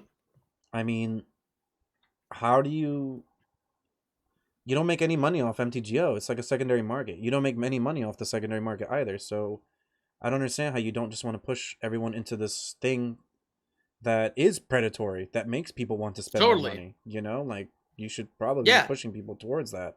But instead you're like not. And then you're also not fixing it so that it entices people to come play. It's just like a weird. It's like they're like on a crutch. And they're it's so fine with being funny. on a crutch. They're like, I'm fine with getting disability for the rest of my life. It's kind of like, you know what I mean? Like they don't care, like that's kind of, I'm not obviously not making a stab at anybody, but that's kind of like how I feel that Wizards is acting. Like they're just like, they're like completely complacent with just the bare minimum. I find it hilarious that you and I are both in a situation where we are willing to say, yes, Arena is predatory. Yes, it is a total money sink. Yes, I will continue to sink money in it, and yes, you will enjoy it if you do too. like that client has us hook, line, and sinker. Sure has me. And to be honest, the reason that I love that client so much, and the reason everybody out there who defends MTGO, the reason they defend MTGO is because Magic the Gathering is fucking awesome. The gameplay of Magic the Gathering is unparalleled. The depth, the strategy, the fact, the level of luck combined with skill to identify weird situations. Like, I have never, ever, and I've played a ton of games, I have never had a game of Magic play out the same way twice. Truly. Like, I've never had the exact same sequence occur twice. I'm confident of that. Every single game is different. Every single game is unique, and that is beautiful. And that's something that we get with this card game. The core card game is so good. I'm willing to spend basically what is effectively a subscription service to Arena. When a new set drops, I will give them $100 so that I can get those cards and keep playing. So I'm effectively subscribed to this client so that I can jam a ton of games. That's worth it to me because I'm getting all of these games in and I'm having a ton of fun with it. The reason people like MTGO is that they get to play a ton of Magic and they get to play in those older formats that you can't play on Arena. If anyone tries to tell you the MTGO client is a good client, they are lying to your face. Yeah, straight up. That client was made in like 98 and it looks it's still the same. It's still the same thing. It's the exact same client. It's got that noise I installed it where it recently sounds on like my computer. it's raining in like a sewer when your upkeep is changing, and I'm like, ugh, the sound is so gross. And it holds priority every single turn. You have to tap all of your mana like manually, which is fine. I'm not like it, that kind of, those little things are whatever. Like, it's one of those things I could tell. So I have played a little bit of MTGO recently, and I can tell if I spend a lot of time and energy to learn the little keyboard shortcuts and understand the nuances of passing my turn so that my clock doesn't get eaten up, I could get to a point where I could just play Magic on this thing. But you gotta work for it. Like, and that's the thing. Yeah, does it look like ass? Absolutely. But to be honest, it plays like ass too. Like, it's a clunky, slow, goofy There's no daily rewards. And there's no daily rewards. There's no battle pass. There's none of this. So you're not getting any extra incentives. It isn't a modern video game. It's not. Like, no question. Whether that's a good or bad thing, you be the judge of that. Yeah. But like, I found it to be a very clunky, unintuitive experience, to the point where the interface distracted me from the gameplay. And that's a problem. And Arena generally doesn't have that. Do we have that moment where it's like, wait, why didn't I get priority? Damn it, auto tapper. Like, yeah, of course. Like, it's not without its flaws. But at the end of the day, I found the MTGO experience to be very, very, very, very unapproachable and very unfun. And that's someone who loves Magic the Gathering. The reason MTGO is still viable is because it is the only digital way to play Magic the Gathering in those older formats. If you want to play, people have invested the money into it, right? Like, if someone's dropped like 20K, and people have collections, and sure, MTGO, I get that. I totally get that. Just lose their and that's money. A whole other ball of wax. And I'm not trying to and I want to see Legacy and Vintage on Arena. I want to see it. I want to see every single card that's ever existed on Arena. Yep. Is that a gigantic lift? Absolutely. Could Wizards do it in a couple of years? Yeah. I mean, they could probably stop making an alchemy set and then probably just put half of the cards on there and I Mm-hmm. think that literally everyone would be happy about it. Once again, no Oh, rag against 100%. alchemy. Alchemy's all right, Dude, but I just think that they're putting the wrong energy. They're putting the right energy into the wrong things. think about this last year. This last year's product release on Arena. We had Streets of New Capenna, then we had this gigantic gap until Dominaria United hit. You know what they filled that gap with? Battle for Baldur's Gate, a freaking alchemy set that the Mastery Pass was tied to. You know who cared about that set? Like 5 people. Very few people. No And offense as a either, if you result, play it, but I mean, yeah, like alchemy and historic is fine. If that's your jam, I'm not saying it's a bad thing. However, the community at large didn't really love alchemy. Now, there is a product that they've announced that they're coming out with, which I think should have been in that slot, and I think the arena engagement would have skyrocketed through this past summer if they had put Shadows over Innistrad Remastered in that that's slot. right. Good Think segue, about that. Ham. They actually Anyway. announced that we are going to be doing a remastered set specifically on Arena, which is going to be the Shadows over Innistrad Aldrich Moon, I believe Mm-hmm. was the second part of that. And Yes, Spooky Moon. Yep. I had quit Magic for some time, and I came back when this set just came out into Standard, and there's a lot of really cool iconic cards in the set. Avacyn, Grim Mm-hmm. Flare, Emrakul, Tameo. Man, there's some of the humans that I remember playing in like the Collected Mm. Company deck. Lambholt Pacifist specifically. Thraben Inspector. This is where Thraben Inspector's from. Mm. And Meld, originally Meld. It's really, I'm excited for it because yeah, it's more cards. I think a part of me after seeing the Black Lotus stuff feels jaded because I'm like, come on, man, just put all the cards on. I'm like, stop giving us Sure. a remaster set because a remaster set's gonna have 2 or 3 cards that are playable in Explorer, and then Yeah. that's like the whole set. And it's But it's like, all also a right, draftable experience, so that's yeah, something. that's the best part. The best part is that it's Mm-hmm. draftable so that everyone can actually get their collections for the set. Mm-hmm. But other than that, I mean, I'm excited for it because it's more cards for Explorer. But personally, I just wish that they would just give me the cards. Just give me the Yeah. cards. I just Yeah. put the cards on. We will pay Well, you. People will pay you money. Just give me the cards. 100%.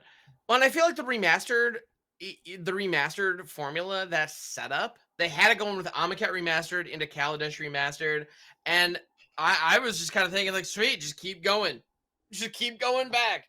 And the fact that they like took a freaking year off or whatever before finally deciding to keep doing those remastered sets seems silly to me. Because like you keep giving us those remastered sets all the way back, maybe fill in the gaps with some anthologies, or at some point do a freaking common dump. Like all the commons and uncommons that didn't get included in the remastered sets that you just want to get on the platform at some point just to fill everything out. Just dump them. Who cares? Just give me the You know, cards. Like, like just dump them on the client. With people who want them can craft them. Everybody else can ignore them. I know that's how I handled a bunch of the jumpstart cards when they introduced that. I don't have most of those. I don't care. I just crafted the ones I play. they just Like, need to stop making excuses and just give us the cards. Like just give us I the cards. just can't. Yeah. If there's one thing in this podcast you're gonna get from me, from the viewers watching, it's like just give us the cards. I don't understand like why you have to literally lie to our face and say you can't put the cards on and print a fucking bird that gives you goddamn power 9. It just makes me so. It Yeah. really makes me feel bad as someone that has invested so much time in the game. It's like we're just Sure. asking to play the game more and to give you more money. Just do it. It's not hard. Just do it. Like, I I also laugh at the design of that bird. I think man, that bird is hilarious because so many people are going to try to abuse it in a ton of different ways, and they're going to find out that 6 of the power 9 are only good if they're in your opening hand. And like if you draw them on like turn 5 or 6, it totally sucks nuts. Like if you draw one of the Moxen, or like especially one that's not in your colors on like turn 8 or 9 when you ran out of gas, good work, buddy. You're like, congrats, you did the thing. You drew power. Like, it's just as good as a land. That's all you're getting. Like, yeah. it's anyway. So like, it's one of those things. Like, yeah, the Moxen and the Lotus are phenomenal if you get them early. Even if you get them in the mid game, that can allow you to start double spelling early, or maybe hit your 5-drop on 3 or whatever. Like, there's a lot of cool stuff you can do with it. It's a good card, of course, but I think a lot of people are gonna bloat their decks with a bunch of crap they don't want in that one hope that they hit the time twister. Like, You know, it's. I think a ton of people are gonna craft that bird and be super pissed when it doesn't work. And I'll tell you right now, that thing's not gonna work. Yeah, I don't know. Yeah. I'm excited though for Eldritch Moon. Like I said, there's a lot of cards. They're actually gonna give us the other cycle of the reveal lands. Mm. The snarls, I guess they were called in Oh yeah. Strixhaven, but I knew them as like we used to call them the hand lands because you had to reveal Yep. your Yep. hand. I like that. So yeah, they're gonna do the allied hand lands. There's a lot of cool stuff, and it'll be cool to play with the cards. We'll even see if it has an impact on Explorer. I mean, we talked about this a little bit off the video too, which is that like right now Explorer is in like this weird spot where it's Mm-hmm. just like Rakdos, Greasefang, Yorion decks, and like 2 other decks. So Yep. hopefully by them adding this remastered set, it really helps kind of like break the format up a little bit and give us a little bit more options.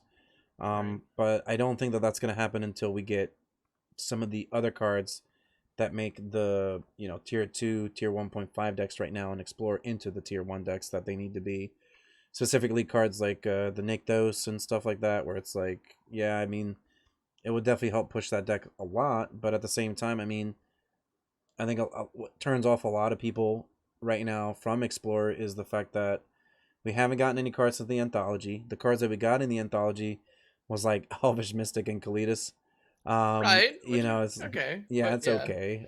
But other than that, and Mausoleum Wonder, like we Right. didn't really get anything, and I think that format is definitely due for a shakeup, and Mm-hmm. hopefully maybe they inject some cards into Shadows over Innistrad remastered that maybe wouldn't be there. I doubt it because they're supposed to be Pioneer cards, but at the same time, so I don't know. I'm excited because it's new stuff.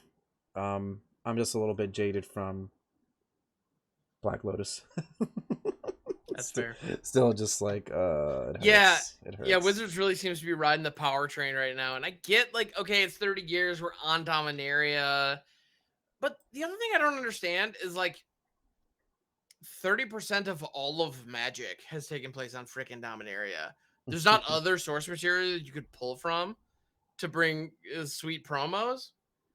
Like, You come have on, to be guys. like burning out your staff or the people who design, Right? right? Because they're just designing the same flavors over and over and over again when you could just do, yeah, like I mean, and then in the next year we're not even gonna go, I don't think, anywhere new, right? We're going back to We're Eldraine, doing, and then there's a yeah, we're set going, that we don't know, right? there's new Phyrexia. We've got the March of the Machine. I don't recall where And that's then like set. a post March of the Machines as well. Yeah, yeah, there's a little epilogue or whatever tied to Hmm. that. And then we have Eldraine and Ixalan. Yep. Yeah, 2 places we've already been, we've already We've been, yep. seen. I also find it hilarious. Eldraine, for the second time, is filling the like palette cleanser spot. Because we had the whole Nicol Bolas arc that spanned all those different sets. That ended with War of the Spark. It was super dramatic. A whole bunch of planeswalkers died. Oh my goodness, brah. But now gingerbread people, wee. Like, Yeah, and so like, all right, let's take a break stories. from let's take a break from all this stuff, Yeah, Beauty and the and Beast, like all and we're doing kinds of the fairy exact same tales. thing again, where we have this huge, long, drawn out war with the Phyrexians that's spanning a ton of different sets. It's going to be climaxing in, the March of the Machine, and then we're back to Eldraine. Like, although they maxed the known fairy tale tropes in the first one, so I will Yeah, be it's gonna be hard. shocked It's to gonna see be what hard they to live draw up to from that. to get the second one. All the Disney references are already taken. So what are you gonna do now? Yeah, It's okay. They'll find new ones somehow. they will. They'll Yeah, they dig deep. will. I have no doubt about it. Uh, Yeah.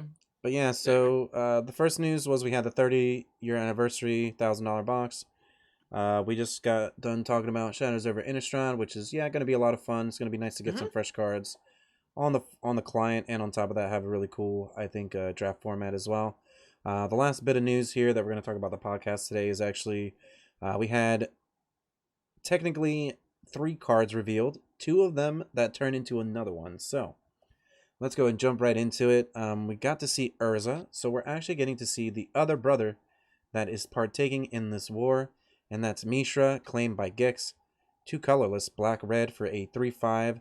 Lots of text here. Legendary creature, Phyrexian human artificer. Whenever you attack, each opponent loses X life, and you gain X life, where X is the number of attacking creatures.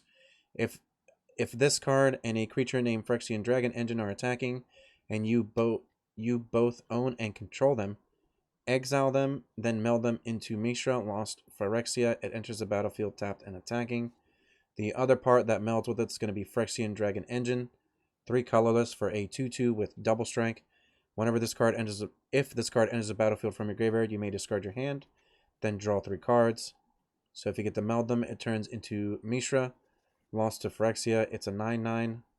Whenever this card enters the battlefield or attacks, you get to choose 3. Target opponent discards 2 cards, deals 3 damage to any target. Destroy an artifact or planeswalker. Creatures you control gain menace and trample until in a turn. Creatures you don't control get -1/-1 until in a turn. And create 2 tap Power Stone tokens. So up front, we're already seeing some more meld. We just got done talking about Shadows over Innistrad, so it's kind of funny that that's the set that they chose to bring in to kind of maybe help alleviate some stress of not understanding how meld works. But I think Mishra's pretty decent. Like the card by itself, Mishra, is pretty decent up front.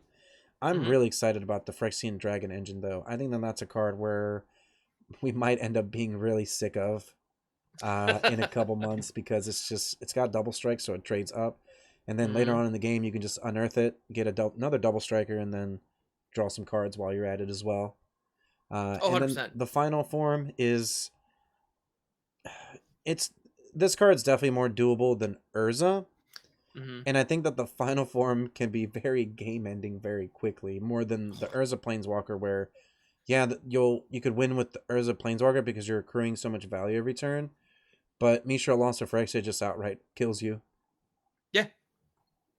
And yeah, the different abilities that it gets. So you get that when it enters the battlefield or attacks. If I'm not mistaken, when you meld it, this is considering it entering the battlefield as Mishra lost to Phyrexia. So if I'm not mistaken, on the first turn that this happens, you attack with Mishra claimed by Gix and the Phyrexian Dragon Engine and any other dorks you have lying around.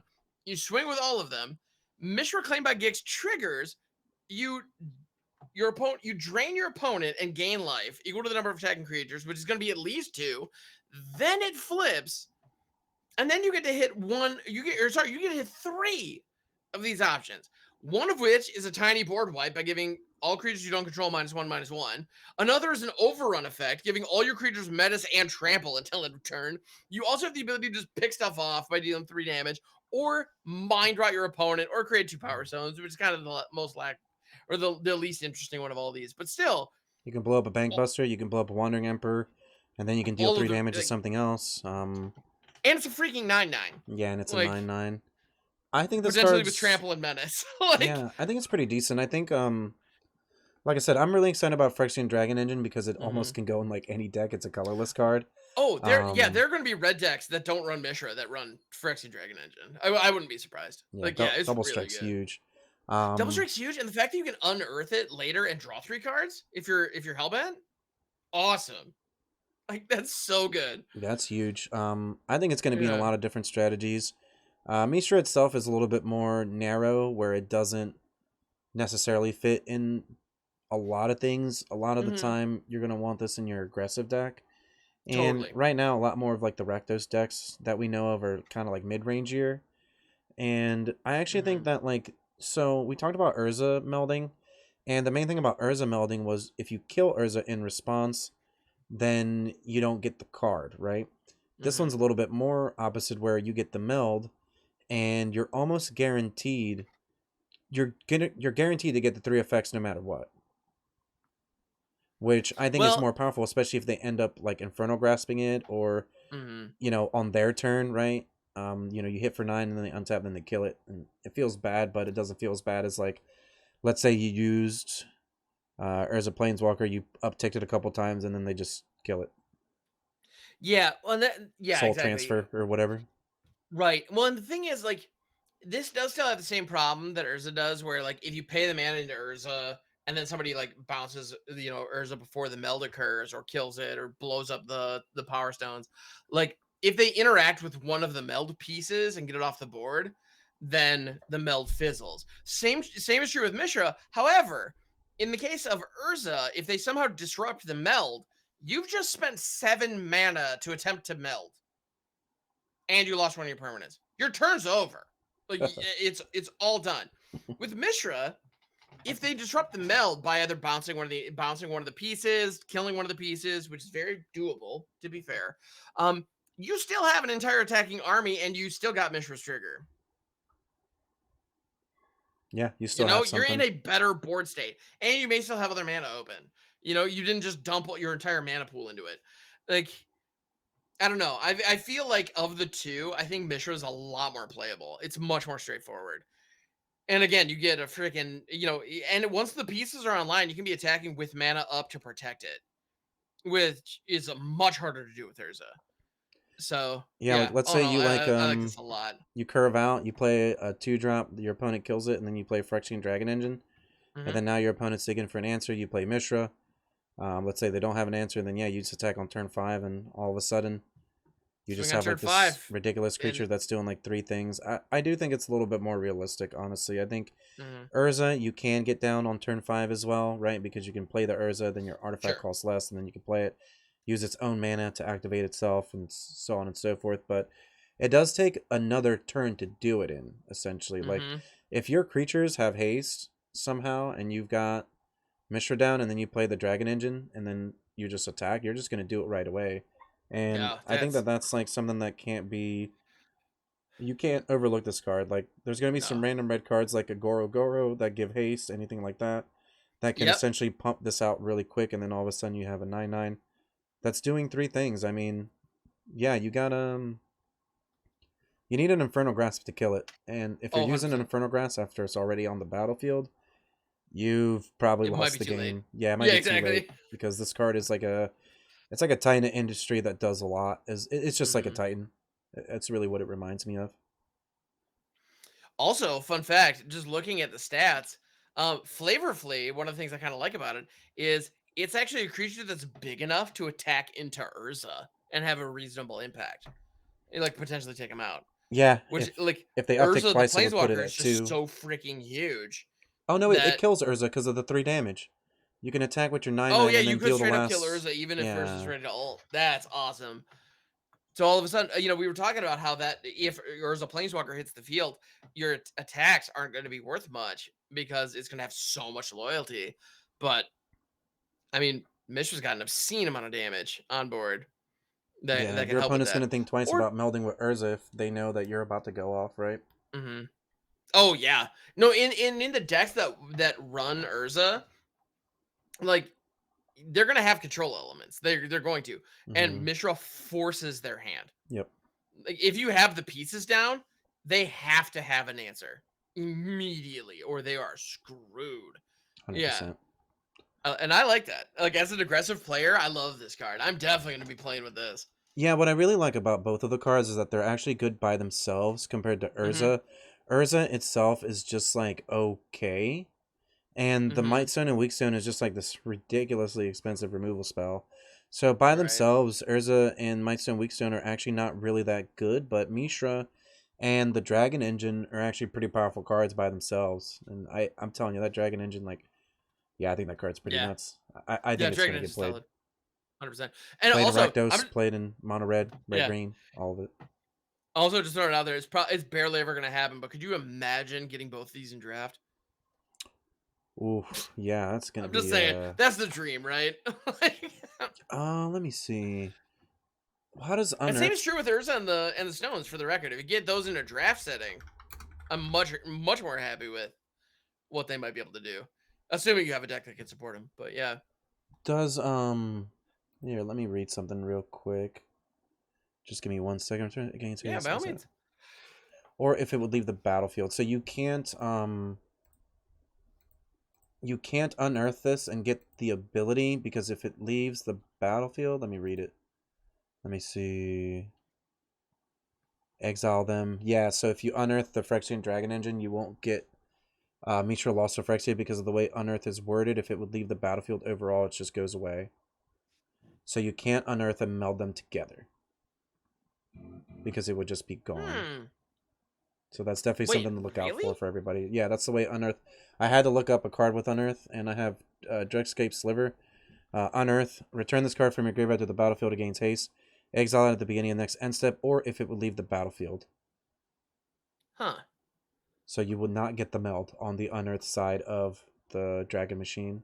I thought that was the whole joke. I thought that was why they put Unearth in there, so that you could stick Mishra on 5, Unearth Dragon Engine, or stick Mishra on 4, Unearth this on 5, and swing. And I thought that was the idea.